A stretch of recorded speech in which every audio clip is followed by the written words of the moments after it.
प्रशांत किशोर ने कई पार्टियों के लिए चुनाव की रणनीति तैयार की है। प्रशांत किशोर ने ये खुद स्वीकार करते हैं कि उनकी मित्रता बीजेपी और कांग्रेस दोनों पार्टियों के नेताओं से है।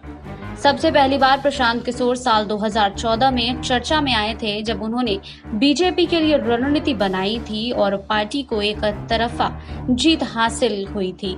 इसके बाद प्रशांत किशोर से बीजेपी से रिश्तों को लेकर सवाल पूछा गया था।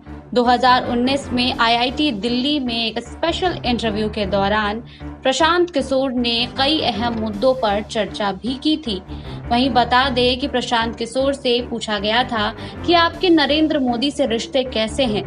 उन्होंने इसके जवाब में कहा था कि मेरे उनसे ऐसे ही रिश्ते हैं जैसे देश के किसी अन्य नागरिक के हैं। वहीं बता दें, उनसे फिर पूछा गया, ये तो सत्य नहीं है, कोई अन्य नागरिक तो उनके गांधीनगर वाले घर में नहीं रहा, उनके लिए प्रचार की रणनीति नहीं बनाई। प्रशांत किशोर इस सवाल पर मुस्कुराते हुए कहते हैं कि जो भी चीजें आप बता रही हैं, उस दौरान वह देश के प्रधानमंत्री नहीं थे, अभी वह देश के प्रधानमंत्री हैं। मेरा उनसे रिश्ता इस देश के नागरिक से बिल्कुल अलग नहीं है, लेकिन हाँ, मैं ये स्वीकार करता हूँ कि पहले मेरे काम के कारण मुझे उनसे मिलने की आजादी थी।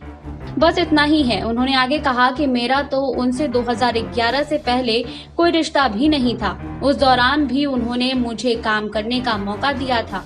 उन्होंने मुझे इस लायक समझा कि मैं सलाह दे सकूं।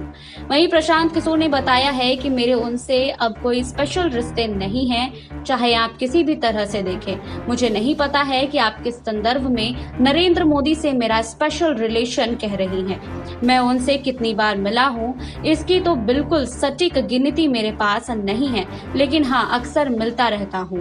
बता दें कि साल 2014 में बीजेपी से अलग होने के बाद प्रशांत किशोर ने नीतीश कुमार के लिए साल 2015 के बिहार विधानसभा चुनाव के लिए रणनीति बनाई थी। इन चुनावों में जेडीयू दूसरी सबसे बड़ी पार्टी बनकर उभरी और नीतीश कुमार एक बार फिर बिहार के मुख्यमंत्री बने थे।